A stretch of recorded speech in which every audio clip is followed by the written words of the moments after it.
ए part इसका हो गया, बी पार्ट इसका हो गया, अब इसका सी पार्ट है। What would be the case if the required rate of return was 10%। अब आपने इसका 10% के साथ एनपीवी खुद निकालना है और वो आपका ग्रेटर देन 0 आएगा, तब हम प्रोजेक्ट एक्सेप्ट कर लेंगे। अब बाकी इसका सी पार्ट रहे, अब इसका डी पार्ट है।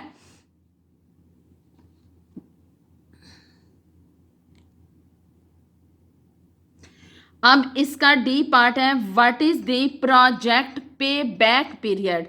अब मैं इसका पे बैक निकालती हूँ क्योंकि ये 2 सालों के माइनस में आ रही है, ताकि आप लोगों को पता चल जाए अगर माइनस में वैल्यू हो तो वो किस तरह करते हैं। पे बैक पीरियड में आपने इसके लिखे ईयर 0, 1, 2, 3, ये मैंने इसकी सारी वैल्यूज़ लिख ली। अब आपने इसका निकालना है अकामुलेटिव फ्रीक्वेंसी या CF is equal to first 2 को आप वैसे छोड़ देंगे, 20 इसका आप टोटल करें तो ये ऑलमोस्ट हमारा बनता है 1,07,7,1,7,25 में जब आपने ये ऐड किया, ये हमारा हो गया 55, इसमें आपने 35 ऐड किया तो ये हमारा हो गया, ये हमारा हो गया 90। अब इसमें 13 लाख 1,30,000 1,30,000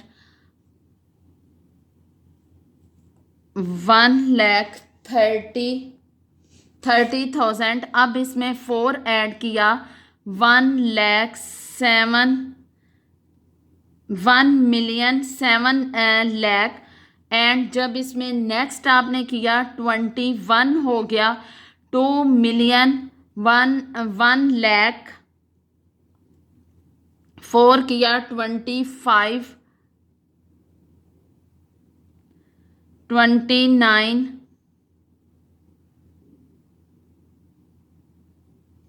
33। अब आप देखें कि आपका इन दोनों में लाइक करता है, अगर तो आपकी डायरेक्ट वैल्यू आ जाती है तो आप इसको pay back period is equal to 6 years भी लिख सकते हैं। आप इसको आगे से मज़ीद ना करें तो बेहतर होता है, लेकिन अगर आप करेंगे भी तो भी आपकी यही 6 year आएगा।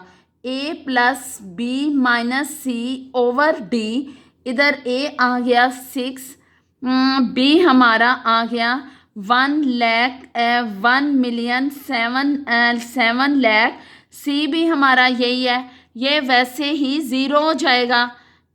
ये वैसे D हमारा आ गया 4 लाख, 4 लाख, ये हमारा वैसे ही 0 हो गया।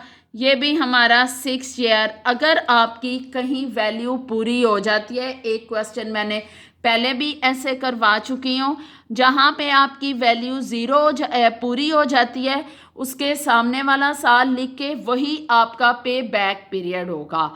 अगर आपकी वैल्यू कहीं लाइज करती है 2 के दरमियान, तो फिर आप उसको मज़ीद आगे कर सकते हैं।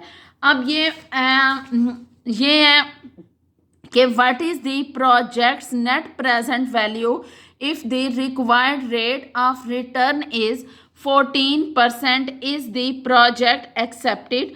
आई थिंक कि ये वाला क्वेश्चन आपसे अब खुद हो जाएगा। अगला क्वेश्चन है प्रोजेक्ट नंबर 3 क्वेश्चन है कि ये उन्होंने दिए हुए हैं 3 प्रोजेक्ट। उन्होंने पूछा हुआ है कि अगर आप ये इसकी प्रेजेंट वैल्यू है, ये इसकी इन्वेस्टमेंट की वैल्यू है। अभी हमने पिछले लेक्चर में IRR निकाला था एक वैल्यू के साथ, उसी तरह हम प्रेजेंट वैल्यू के साथ ये वाला अब निकालेंगे। इसमें है प्रोजेक्ट 1 एंड 2 जॉइंटली अंडरटेकिन। इसमें उन्होंने बताया हुआ है क्या प्रोजेक्ट 1 और 2 बेहतर है या प्रोजेक्ट 1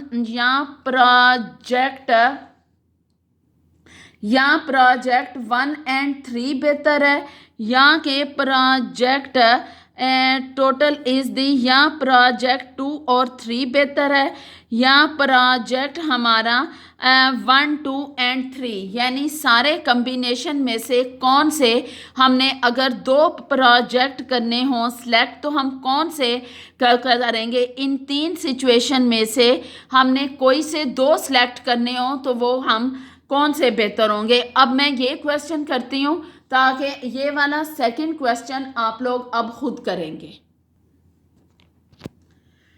ये हमारे 3 प्रोजेक्ट की वैल्यूज़ दी हुई हैं और इसमें उन्होंने हमें बताया हुआ है कि ये हमारी इन्वेस्टमेंट की थी, ये हमारी प्रेजेंट वैल्यू थी।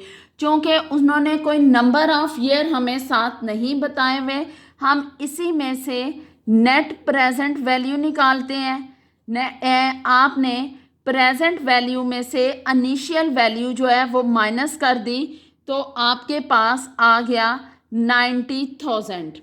इसी तरह इसको किया तो ये आ गया 70,000 और इन दोनों को किया तो ये आ गया 1,30,000। अब आपने ये देखना है कि इसमें से क्या प्रोजेक्ट 1 2 प्रोजेक्ट का जो उन्होंने पूछा हुआ है वो ये है प्रोजेक्ट 1 2 की इन्वेस्टमेंट वैल्यू कितनी है। आप इन दोनों को ऐड करेंगे तो हमारे पास आ जाएगा 31500। इन दोनों को ऐड करना है, फिर आपने इधर प्रेजेंट वैल्यू को ऐड किया इन दोनों को तो ये हमारे पास आ गई 475,000। ठीक है, अब आपने इन दोनों का डिफरेंस निकाला तो वो हमारे पास आ गया, नेट प्रेजेंट वैल्यू आ गई 160। ठीक है, अब आपने करना है पहले और तीसरे प्रोजेक्ट को, 1 एंड 3, ये हमारे पास 2, ये हमारा आ जाएगा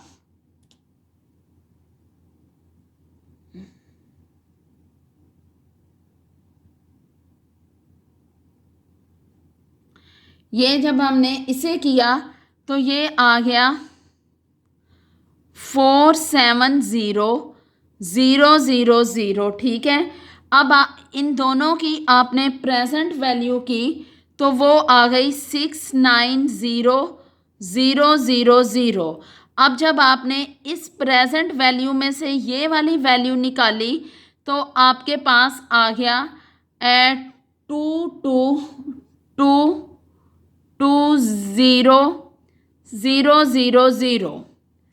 ठीक है, इसके बाद आपने प्रोजेक्ट 2 और 3 को ऐड किया तो फिर आपके पास क्या आया, प्रोजेक्ट 2 और 3 इन दोनों को ऐड किया तो ये आ गया 5,583 और इधर इन्हें किया 585।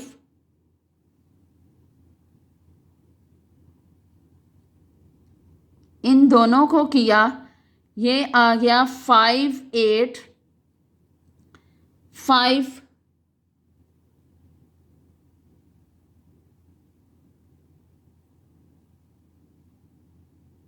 ठीक है, अब आपने इसमें से इसे माइनस किया तो ये आ गया 0,0,0,0,02। ठीक, अब आपने इन तीनों को ऐड किया, इन सबको जब ऐड किया तो ये आ गया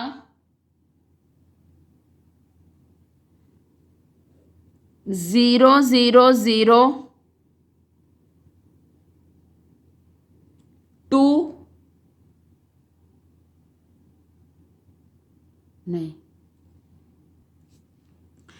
ये बच्चों इस क्वेश्चन में उन्होंने दिया हुआ है कि with project 1 and 2 economics are possible investment only the use both products the total investment required for project 1 and 3 combine the investment की जो कंबाइन अमाउंट है वो अगर हम इन्हें 1 और 3 को ऐड करेंगे तो हमारी फ़र्क आती है, जबकि इन्होंने बताया हुआ है कि हमें इन्वेस्टमेंट इतनी मिलेगी और अगर 2 and 3 की अंडरटेकन हम लेंगे तो वो आपको वो उसकी कंबाइन कैश फ्लो जो है वो 260 है। इधर हम 1 और 3 की 140 लिखेंगे, माइनस करेंगे तो ये आ जाएगा। इसी तरह इसकी अब आपने इनमें से सब में से देखनी है जो वैल्यू आपकी ये वैल्यू दी हुई है, इनमें जो सबसे बड़ी है वो 250 है, यानी कि 250 ये वाली वैल्यू सबसे बड़ी है प्रोजेक्ट 1 and 3 की। हम project 1 and 3 can be chosen, they provide the highest net present value. हम प्रोजेक्ट 1 और 3 सेलेक्ट करेंगे क्योंकि हमने इन तीनों में से इन तीनों में से 2 सेलेक्ट करने हैं, वो हम ये करेंगे, हम तीनों नहीं कर सकते इसलिए हम ये थर्ड को नहीं देखेंगे। बाकी ये है कि इसकी नेट प्रेजेंट वैल्यू जिसकी बड़ी होगी हमने वही प्रोजेक्ट सेलेक्ट करना होता है। ये इसकी एक्सरसाइज हो गई। सेम इसी तरह क्वेश्चन नंबर 8 है, इसकी इंडेक्स उन्होंने दी हुई है और उन्होंने कहा हुआ है ये 6 प्रोजेक्ट हैं, इनमें से आप कौन सा सिलेक्ट करेंगे। नंबर 1 हमारा आएगा क्योंकि जिसकी प्रोबेबिलिटी इंडेक्स सबसे ज़्यादा होगी, पहले नंबर पे ये है, फिर 120 है, 19, हम जिसके लेवल उसके मुताबिक उसे रैंक में लिखेंगे। बाकी आई थिंक फ़िलहाल इसका कोई क्वेश्चन करने की ज़रूरत नहीं है, तो अब मैं आपका क्विज़ लूँ या नहीं।